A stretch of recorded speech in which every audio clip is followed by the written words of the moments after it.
You're listening to the Perth Property Show, Australia's only weekly property podcast by West Australian experts for West Australian listeners. Catch your latest episode every Monday at 7 a.m. Good morning, everyone. Welcome to the Perth Property Show. My name's Trent Fleskens, your host as always. This week we've got one of our main men in the studio. He's been right on a number of predictions over the last few years. He's the Managing Director of Follio, which is a different word than I was saying a few months ago. It's Lachlan Delahunty. Loch, have you been sacked? What's going on? Rebrand, Trent, as you've seen and been involved with in terms of our journey over the last 5 years. We've reshaped our business to tier away from a standard buyer's agency, and that's why we've lent into what we do best, which is manage portfolios. So a bit of a pun there then, yeah. Follio. What's different about Follio to what performance meant? We get seen as a buyer's agency, which is, we still have that offering and always will, but in this market, I think there's a lot of startups, there's a lot of buyers agencies, they're popping up every week, and probably people that haven't had the experience in the industry to be giving advice. So Follio is exactly that. It's a pun intended to be so. We help clients essentially build out portfolios, and that's our focus. And that's where we built out PropStack, which we went through in the studio earlier. And it's really giving our clients and our staff the ability to map out and manage portfolios, not over a short period like you're seeing at the moment, everyone's an expert, but over the course of a journey of a life cycle of a client. So it's the same good team that's been working for a number of years in Perth without the Melbourne overlords. Is it still, though, focusing just on Perth, or do you think over the years it'll be a broader national portfolio management? Yeah, we've got to look at all markets, so nothing's changed from that sense. We need to understand the national outlook and where markets are going, and when markets represent value, we'll take position outside our backyards, and so that national data doesn't change. It's just giving really Perth people the ability to manage their portfolios correctly. And is it still Perth right now for you guys then? If you are open to that national view, where's the greater percentage of your clients being advised to be buying at the moment? It's probably a 50-50 split. There are some other markets on the East Coast which do represent value, and you've got to understand a lot of Perth people, probably similar to 2012 and 13 of the last cycle, probably overexposed potentially in Perth. So Perth still, and I'm sure today we're going to go through the data sets and where we see the Perth market, just looking solely at the data, still the best opportunities in the country. But if you've got all the eggs in one basket, that's our job as an advisor to make sure diversification's in the portfolio as well. You mentioned the word PropStack. What is it? It's our portfolio management tool. So it's our research house. So it's a software. It is an application we've built out over the last 12 months to help manage portfolios. A lot of our advice historically has been up in our head based on experience. Now it's almost leaning on financial planning for property, so clients can log into their portal, manage their portfolio correctly, understand the research and how that plugs into their portfolio so they can get live data on how it's tracking, but also start to forecast what exposure they need in the right markets to get to their end goal. Do I need to be one of your clients to use PropStack to get a login? What's the accessibility of it? At this point in time, it is.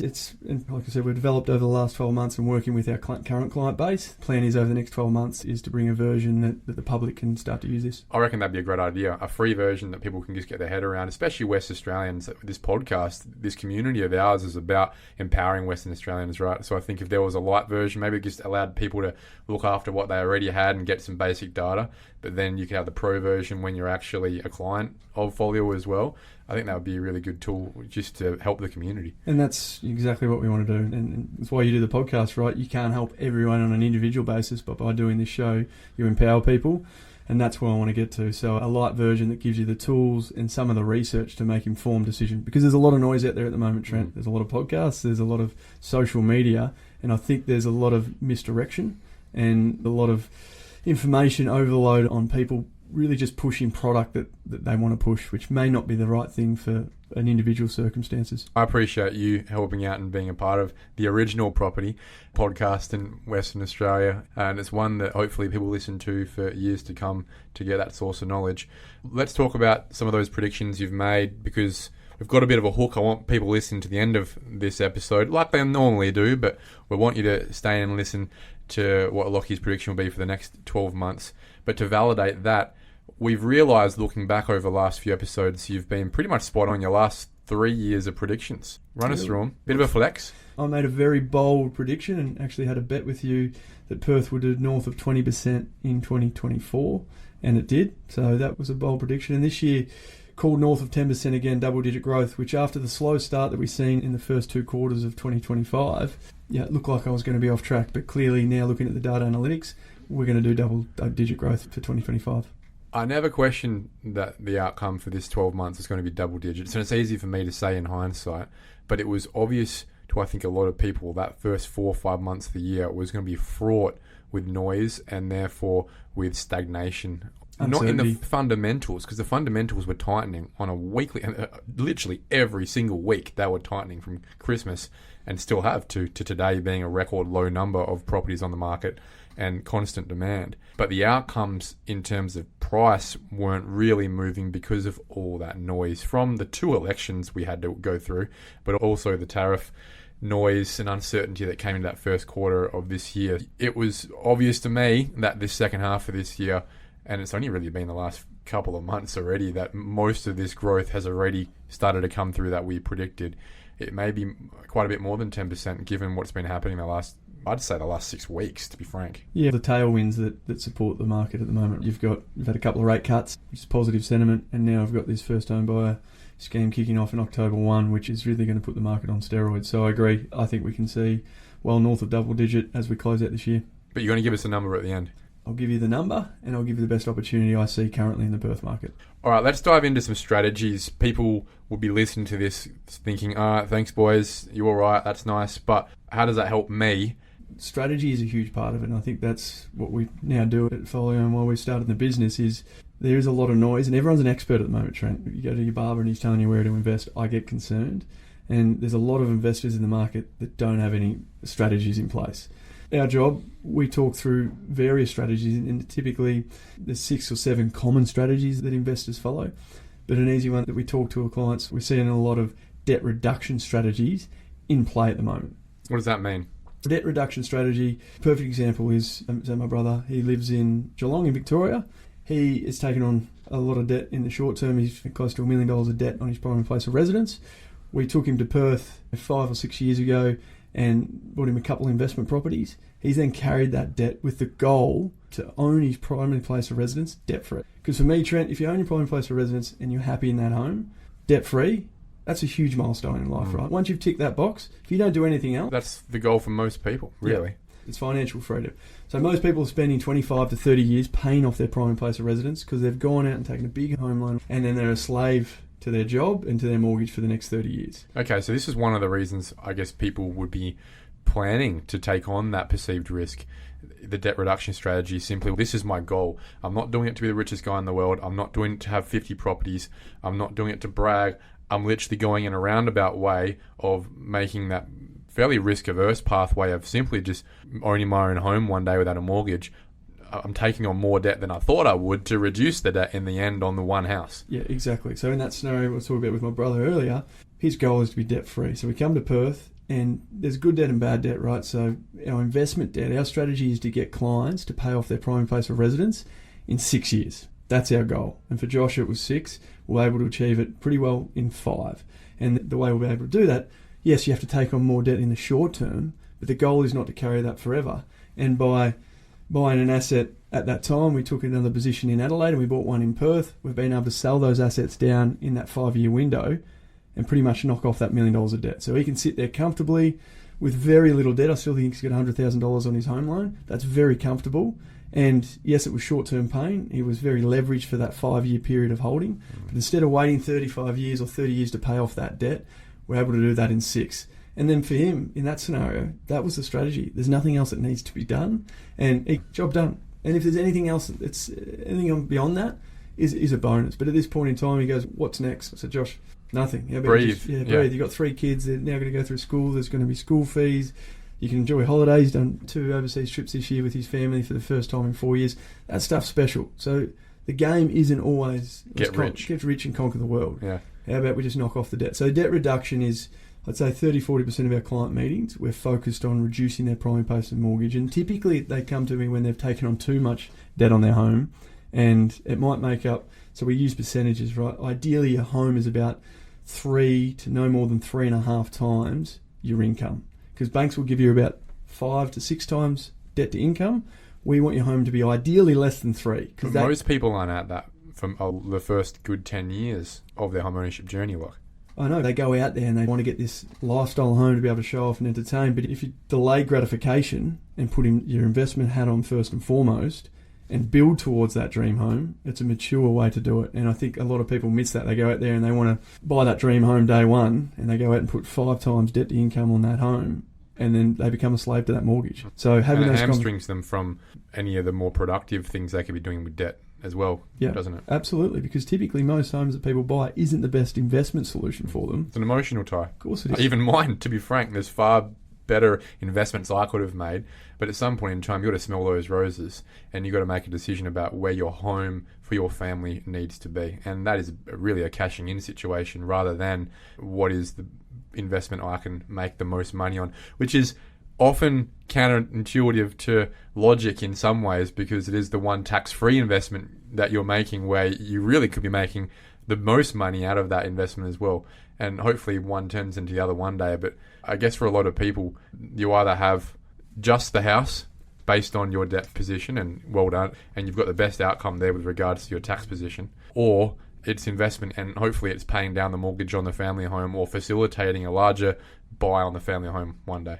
Yeah, exactly. And I agree. Your prime place of residence in some strategies is arguably your best investment because it's tax-free, but it's depending where the cycle's at, it's depending on your long-term strategy. But you said yourself, you've made a purchase on your home, which may not be the best investment, but you've been in this game for 20 years building up to be able to do that. And I expect, hopefully, own it close to debt-free. And that's what we're trying to do with our clients. Not sit on this heavy mortgage and that burdens them for such a long period of time. And debt can be really uncomfortable. But if we do the short-term paying when you're working, and you can take on a little bit more risk in your younger years to set you up for those later years. Okay, so we've spoken to that debt minimisation, debt reduction outcome, really, of just trying to get to a point of living the simple life. There are other people that are a little bit more ambitious than that. Let's step it up to the next level. We hear a lot about rent investing. Do you get a lot of clients in that space? At the moment, really in Perth. So that was historically like a Sydney strategy where it's so unaffordable that people just can't buy, and they can buy, but where they want to live and where they buy doesn't line up. But it's becoming more common in Perth now because there's the affordability crunch. And what rent investing is essentially, obviously, again, delayed gratification is a common theme here. It's pushing back on that dream home to get ahead financially. And most people think it's a first home buyer strategy. It's not. For my first 5 properties, Trent, I rent vested all of them. And then I moved in what I thought was my dream home. And then 6 months later, I was back on the rent vesting strategy. So it can be one of those things that you go through different times of life that, it's not just a first home buyer strategy. And why we're seeing this becoming more common is because of that affordability crunch. And where people want to live and where they want to invest typically don't always align. So if there's no absolute certainty on where you want to live and that market or asset type isn't an A-grade asset, then rent investing is typically the right strategy for them. Especially where you want to live isn't the best investment. And commonly investment maybe is your goal right now, but you also need somewhere to live. I'm on the same page as you. For the first 8 years of living out of home from mum and dad, I was renting an apartment in Northbridge where I loved the lifestyle, but investing everywhere else because it was a clear observation from my side that parking my cash in an apartment building where the developer's gone broke at the time is probably not the best place to be then scaling the rest of my money. No, but the lifestyle factors that by renting there and then allocating that cash into high capital growth assets gives you that financial freedom to then be able to now build your dream home. So this is becoming really common, and not just first home buyers too. It's a great strategy for first home buyers because typically you don't know where you want to end up, so don't put all that pressure on that end goal. And this is really common for those people that come to have a meeting when we sit down and they're like, we think we want to upgrade, we think we want to buy that family home. But if there's uncertainty around that, the pressure that creates of trying to find that absolutely perfect home puts you out of the market sometimes for 2 or 3 years because they can't find that perfect home. Well, you've cost yourself 30, 40, 50% by being out of the market. So if we can get an A-grade asset prematurely to be able to capitalise on that capital growth, it's going to give you so many more options when you work out where you want to live and what you want to live in, and you haven't missed out on that capital growth. I wonder if many people who started rent investing ended up moving into that property at some point in the future as well. Yeah, hypothetically, through different periods of life. I've come back to one property in my portfolio 3 times, and every time I go there, I'm like, I'm back here again, am I? But it's been fantastic to go through that experience.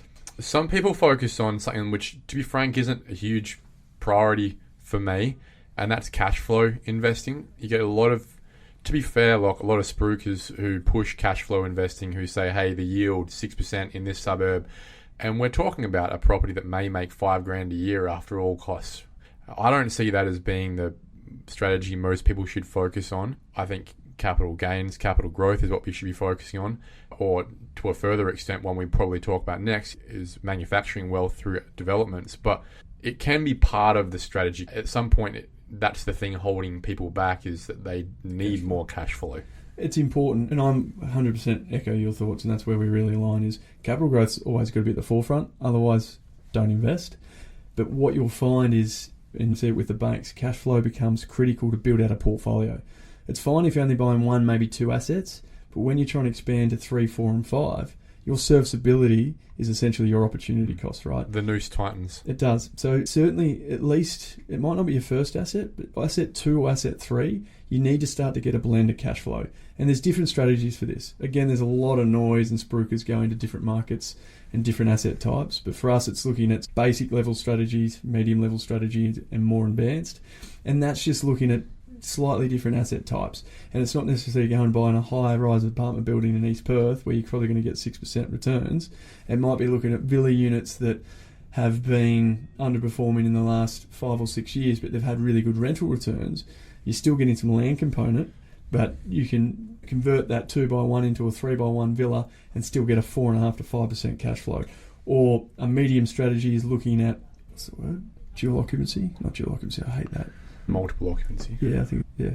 Another scenario might be multiple occupancy. So I've got a property in my portfolio in Leederville, which was renting for about $750 a week as a house, but by spending $50,000, $60,000 to make each room purpose built, I'm now getting cash flow of $1,600 a week. So individual tenancies in that house. So it's just being quite creative and making sure that when looking at an asset is how can I create cash flow on the asset.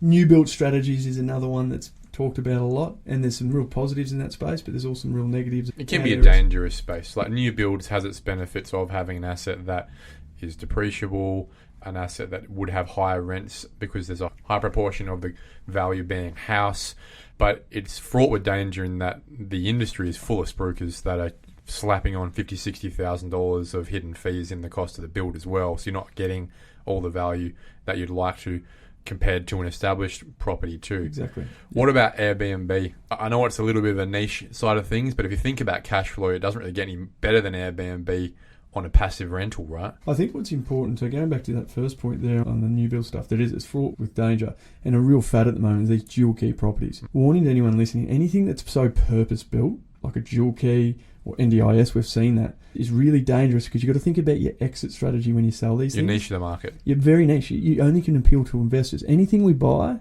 and new build's definitely got its space, can really perform the market and tick the boxes for cash flow and capital growth.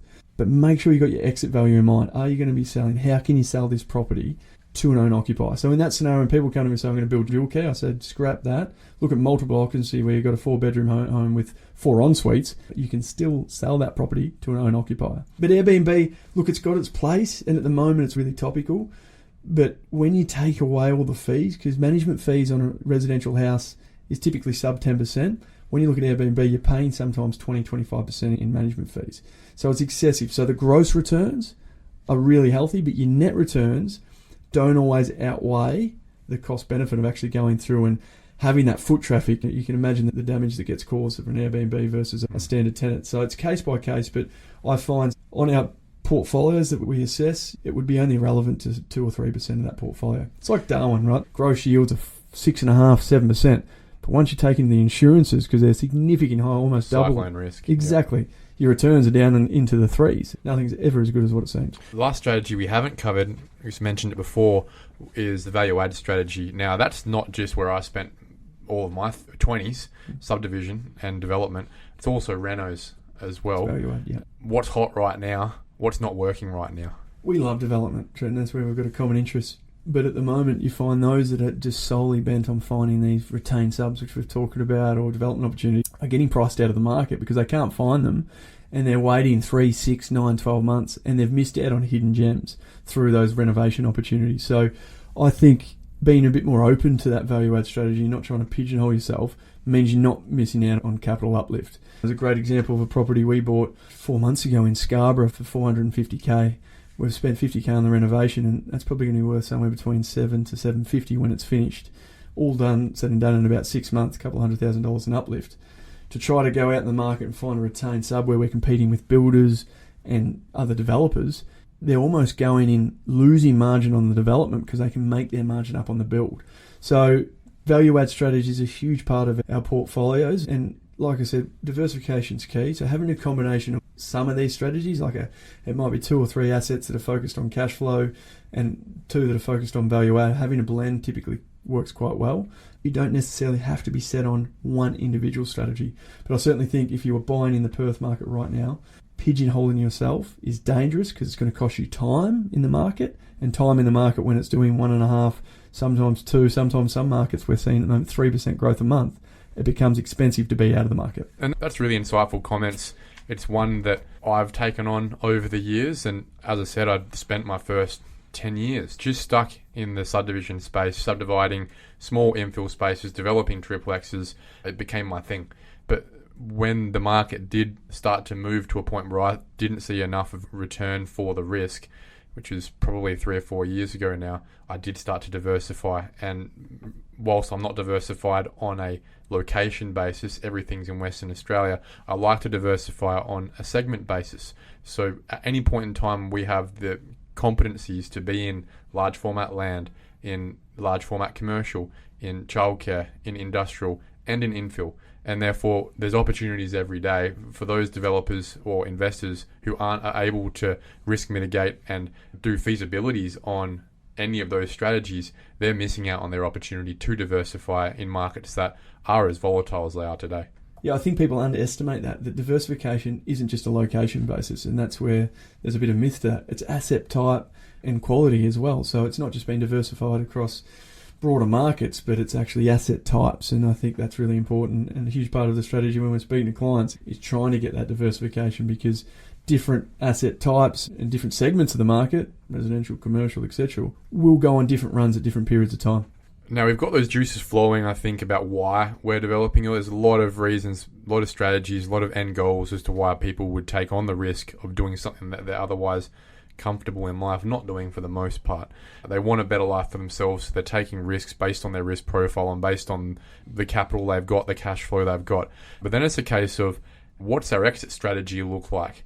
We do know that most people would suggest property should be a medium to long-term game. That doesn't always work though. When you think about value add developments, for example, most people who are developing, including myself, will buy something, turn it into something bigger and better, try and make $1 out of it and get out of it. Market exposure is one thing we can't really control, and we don't know when the world's going to blow up tomorrow, so we like to make sure we're not exposed arbitrarily without control for years and years. However, we also know that there are plenty of passive holders over the years that have gone up, down and sideways, that were bought for 400 grand and are now worth 1.5 mil, that were bought for 92 grand and are now worth 4 mil, depending on the time frames. What's the advice that you'd be giving your clients right now in an industry that often tries to be agile, likes to have their clients recycling their money because they might get another fee out of it as well? We see a lot of that, of buyers agents trying to push people around every 2-3 years, like a locust swarm essentially. What should clients be doing in terms of their view for how long they're holding a property that you're buying for them? Yeah, it's different for every client depending on their goals.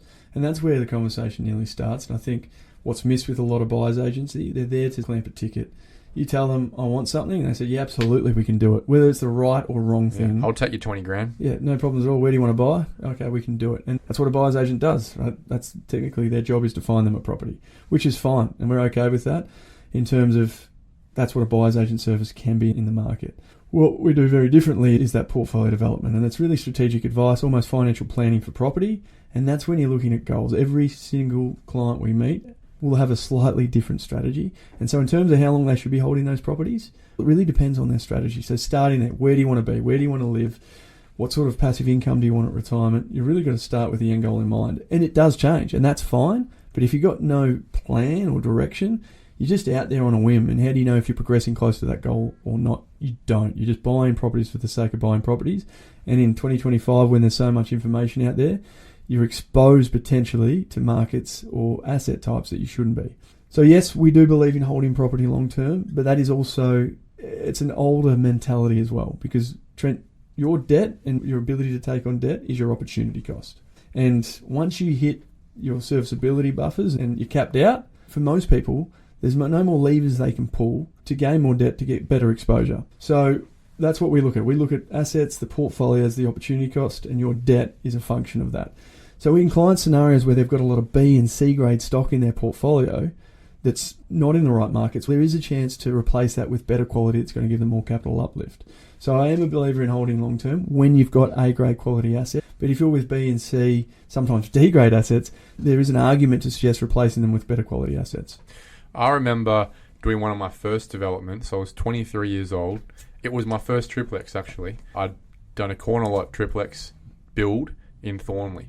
By the time I'd finished, the market had started to turn in 2015, I think it was. And where I thought these things would be worth 450 grand each, over the next 2 or 3 years, holding that property, thinking that things always go up as well, those things were all worth about 330 each. All that development profit had gone. Essentially, I'd done a development and I had no profit in it. There's always that risk aversion there where you think, stuff it, I'm out. I can't be bothered with this anymore. I'm sick of it. It was a loss. Those properties now are worth 850 each. And so there's value in patience in property as well. It's important to make sure that we're hot on the collar in terms of understanding our market and our data, but being agile for the sake of being agile, buying and selling, spending money on selling fees, on stamp duty for the sake of it, and selling at the bottom rather than selling at the top. There's a lot to be said for people who have been patient in 2017, 18, 19, who have just stuck it out, not only through 21 and 22, where a lot of investors were cashing in at break even, but also there's people who have held till now and will probably be holding in 26, 27, where a lot of those properties that were up and then were often down, negative equity pre-COVID, are now way up on where they could even imagine those properties would be. Yeah, that's it. And that's why it's important that people try to educate and understand where the markets are at in the cycle. Because absolutely, if you had told Perth people in 2014 to potentially cap out, sell out at the top of the cycle, I think in 2019 would have been happy with that decision.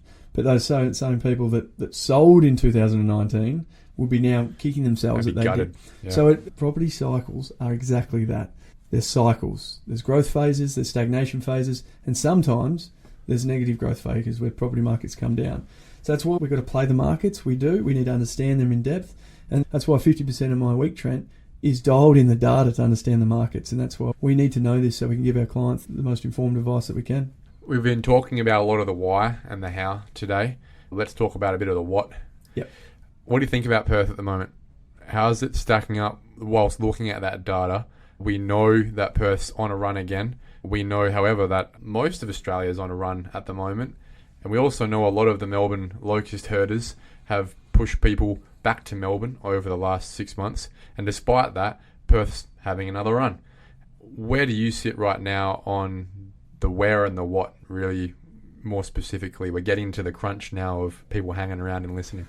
This is the thing with Perth. If you take out all the recency bias, so you just come today and I present you here PropStack now and just show you the data of every capital city in Australia, Perth's fundamentals are still the strongest in the country.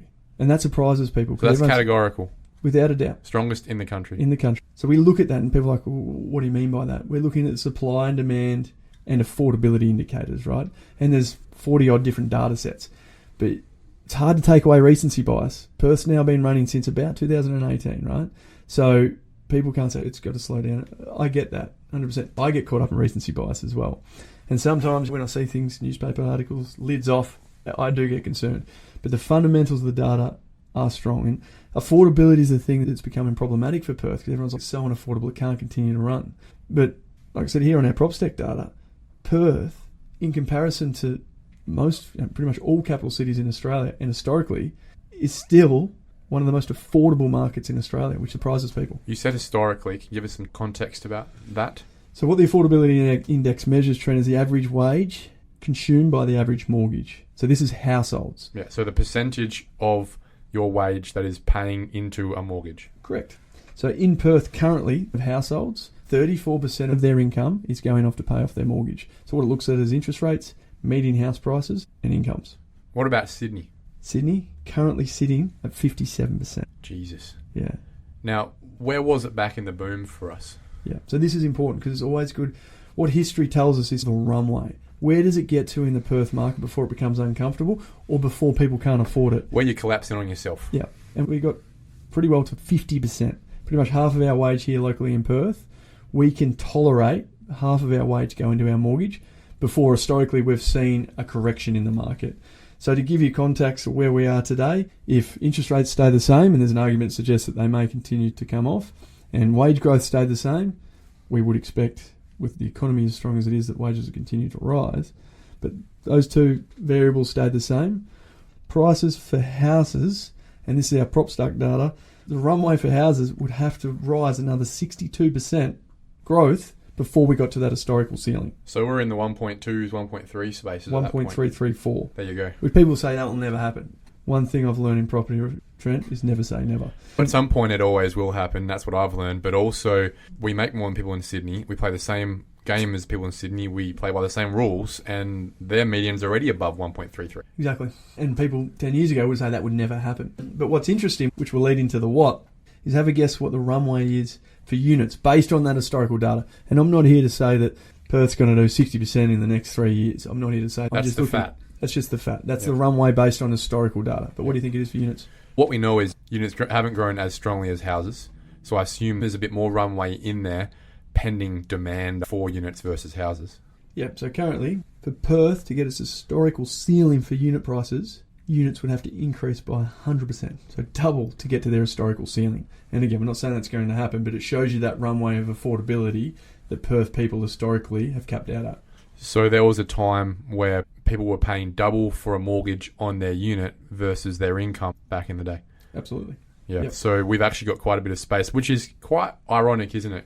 Given how we continue to talk about affordability as being an issue. We're probably too young here, but I wonder if the same conversations were being had in 2004, 2005, when the market actually did double in 2004 to 2006. Yeah, it'd be interesting because it's almost a fad. Affordability. Government's not doing enough for affordability. I think personally they've overcooked it with his first home buyer scheme. It's just going to put fuel on the fire. But you're right, affordability it seems to be a real problem over the last few years.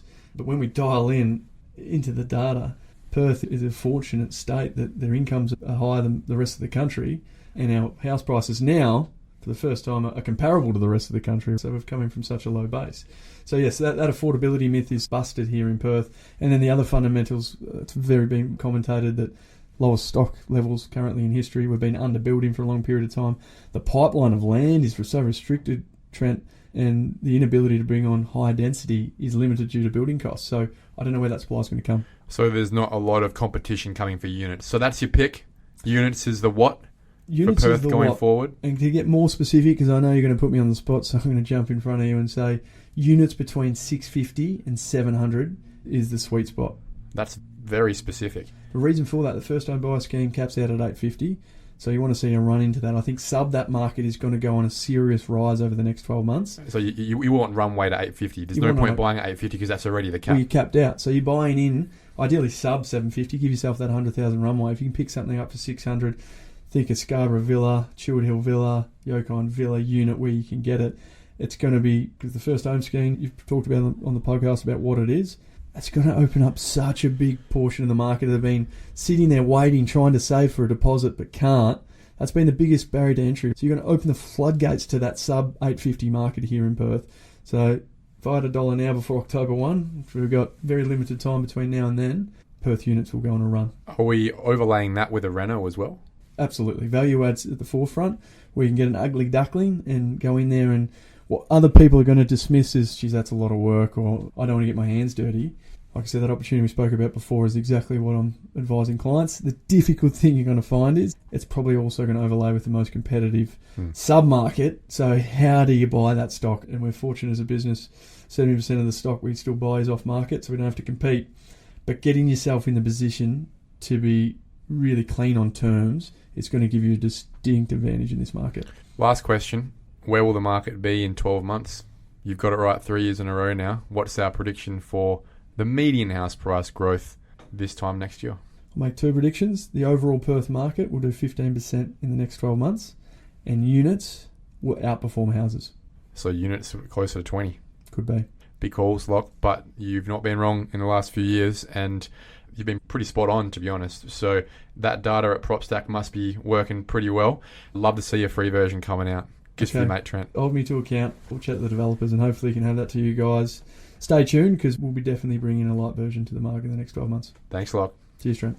Thank you for listening to another episode of the Perth Property Show. If you've only just joined the conversation, you can catch up by heading over to our website, perthpropertyshow.com.au, subscribing to the podcast, or joining our Facebook page. Don't forget to tune in next Monday at 7 a.m. for more expert insights, local analysis, and suburb spotlights. Happy hunting!